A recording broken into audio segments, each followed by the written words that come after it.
Valentine's Day just passed, and I want to do a video about love. How original of me.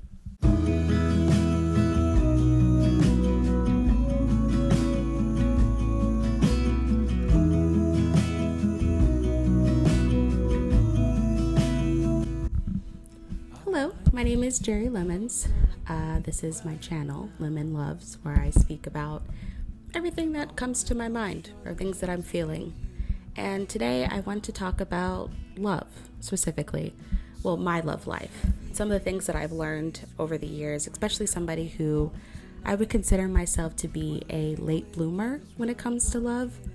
And I wanted to share my story because, I look at this channel like my diary, and I just felt like sharing.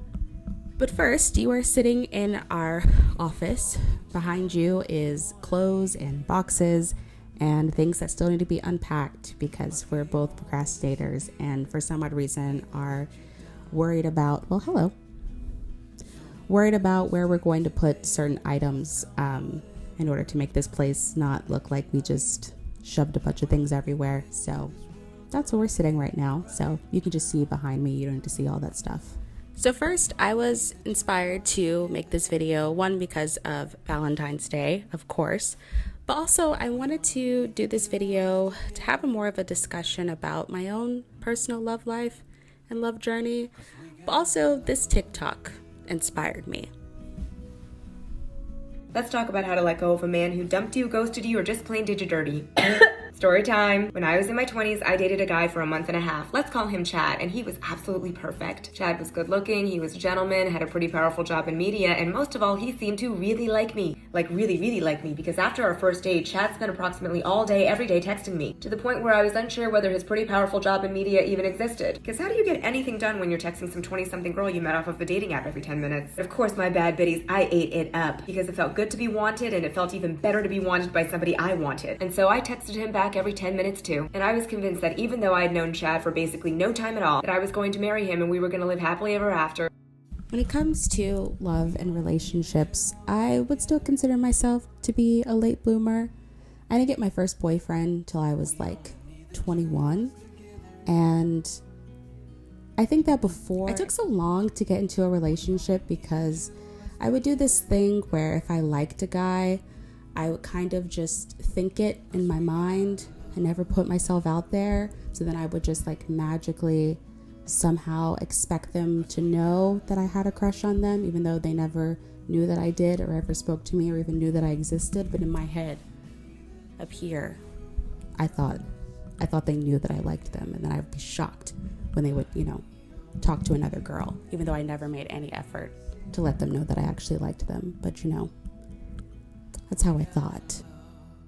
So when I got my first boyfriend at 21, I think like most people who are late bloomers, I thought that once you get into a relationship that like all the rest of your problems get solved, right? I thought, once you find love, just like the Disney story where she finds love and then everything else in her life like magically comes together and all of her problems about trauma and everything else just gets solved, right?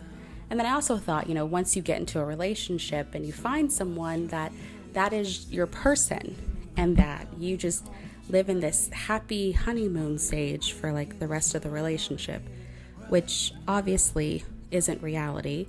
And I ended up having to learn a lot of lessons from that first relationship. My first boyfriend was, I took the ears off because they were starting to squeeze my head a little bit, so don't say anything about my hair. My first boyfriend was a lot older than me. I think most girls can relate to that. But my first boyfriend was a lot older than me. He had a lot more relationship experience than me and definitely took advantage of that. He was basically my first everything, in a good and bad way. And, in the beginning of the relationship, there was, he would care about my interests. And, when I told him how I was excited about something, he would take me there, or there was a movie I really wanted to see. He would surprise me with tickets and there was just a lot of what is considered to be, sorry, call it love bombing, but it definitely was a side of him that he was playing up to get me to be his girlfriend.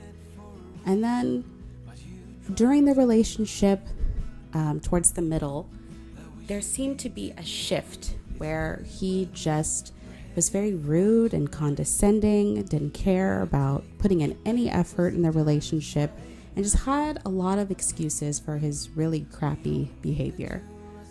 So in the middle of the relationship, I asked him, hey, do you see a future with us? So I looked to him and I asked this question and I say, hey, do you see a future with me? Do you see a future with our relationship? And he looked me in my face and said, no, I don't see a future with you at all. Don't see a future in relationships with you. So instead of doing what I felt like I should have done, which is right then and there, ended the relationship, at least with what I consider to be my own dignity, I ended up staying in that relationship for like another 6 months. And I'm not sure why I did. I think in the back of my head, I was thinking, well, okay, he doesn't see a future with me now, but he still wants to be in a relationship with me. So that means that, we could, he could potentially fall in love with me, But really what he was trying to say, especially when he said that he didn't see a future with me, but he still wanted to be in a relationship with me, was, I'm keeping you around because I don't want to be alone. You seem to be the okay person for me right now. But once I find the right girl, once I put myself out there, I'm going to completely leave you broken and in the dust, as though you don't matter to me, because you really don't. I'm just keeping you as a filler until the right girl comes around. I can see that now, and I think that the younger version of me also could understand that, but she really didn't want to hear it. And it took years in therapy for me to realize that I was trying to get this man to see me, to understand where the spark had went. I mean, I understood that like when you're in a long-term relationship that like everything's not going to be new, shiny, and amazing towards the middle of the relationship. Like that spark is something you have to work on. But I thought that, in fact, I don't know what I thought. I realized that despite the fact that I was convinced that Chad and I were going to live happily ever after, I did not receive a single text from him on February 14th. And so I did what any other bad biddy would do. I called that homeboy out and I said, Chad, what's going on? You text me all day, every day until Valentine's Day, and I'm not supposed to know what that means? And I can't quite remember exactly what Chad said to me that night because it was so freaking long ago, but the subtext of it was, I'm sorry, Anna, I really like you, but I just didn't want to text you on Valentine's Day because I'm not ready for a commitment and I didn't want you to think you were my girlfriend. But if you're willing to be my non-girlfriend so I can have my cake and eat it too, I can continue to text you all day, every day. And despite the fact that I once thought I was going to marry Chad and we were going to live happily ever after, I also knew I didn't want to be somebody's non-girlfriend. That what Chad was essentially saying was that I was good enough to keep around as an option, but not as the only option. And so I left and it crushed me and I went straight into therapy because not only did I feel like my heart had shattered into a million little pieces, I also felt guilty for feeling like my heart had shattered into a million little pieces. Because after all, Chad and I only dated for a month and a half, and that's not a very long time, and I'm a bad biddy and I shouldn't have gotten attached so quickly, right? Wrong. Chad love bombed me and used me as a stepping stone to prop up his own ego so that he could remind himself that he was lovable, that he was desirable, that he was wanted. And nowhere in that string of statements was the sentence that Chad loved and cared about me as a human. And it took me a long time in therapy to realize that I needed to stop feeling guilty for feeling like my heart had shattered into a million little pieces. Because feeling guilty that maybe you did something to deserve a man screwing you over is you owning that man's fecal matter.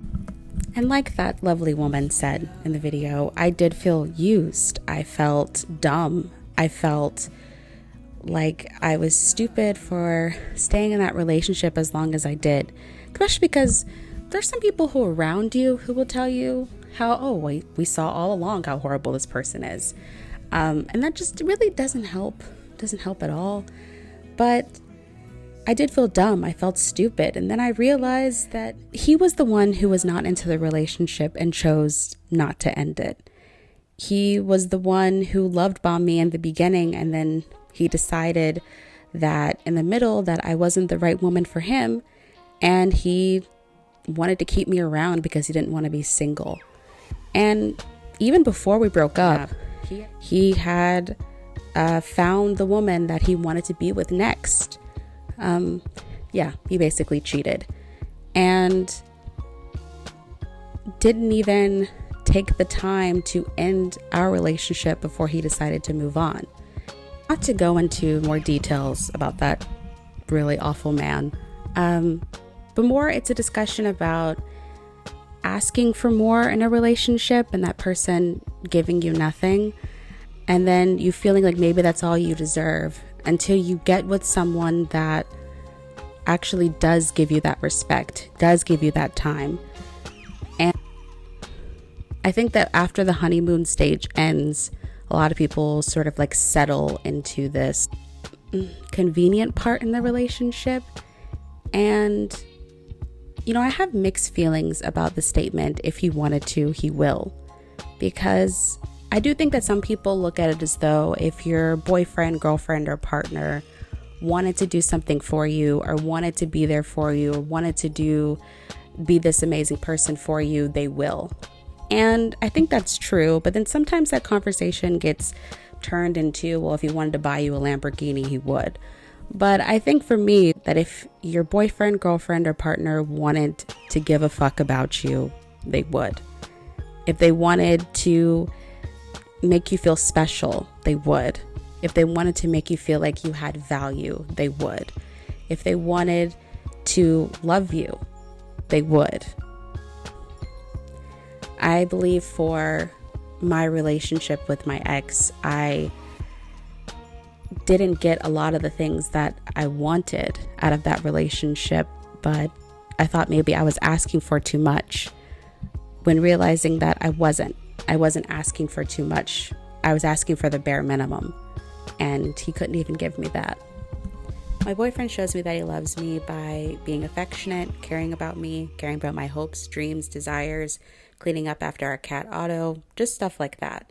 We can go do something as simple as going to Costco, and I feel so excited because I'm doing it with him and it feels nice.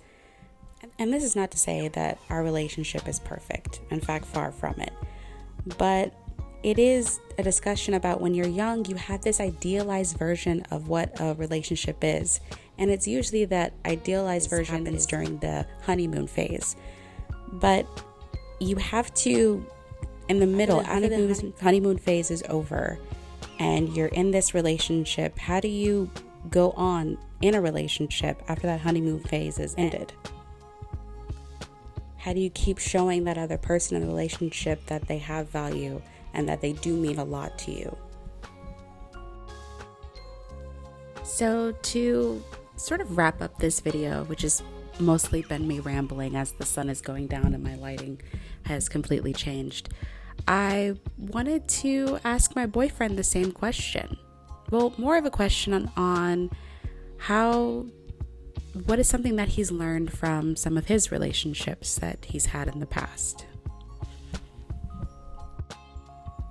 Could you repeat their question again one more time? What is something that you learned in your previous relationships? One of the things that I learned in my previous relationships was that even if you've been with someone for quite a while, you should still continue to go on dates and trips, and just kind of always treat the relationship like you're still in the dating phase, because that's what can keep it exciting and fun, and you can still continue to learn new things about your partner and keep learning things about them that you didn't know. And then if you could all like and subscribe to our content, that would be much appreciated. Thank you.